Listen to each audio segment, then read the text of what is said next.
What's up guys, Jason here from Dallas Mustang. You ever wonder what an 18 manifold can do for your 2015 through 17 Mustang? Well, let's go ahead and find out.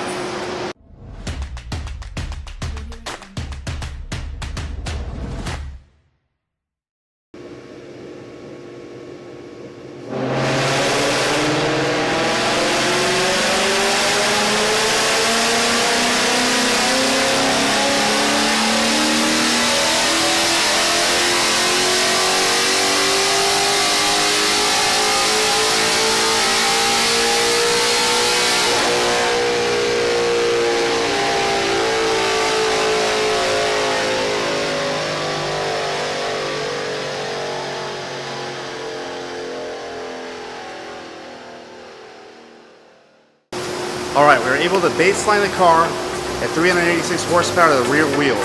After we installed the 18 manifold, the JLT intake, and our custom tune, we were able to get the 428 horsepower. If you want something like this done, give us a call at 1-800-MUSTANG or check us out at DallasMustang.com, and we'll see you next time right here at Dallas Mustang.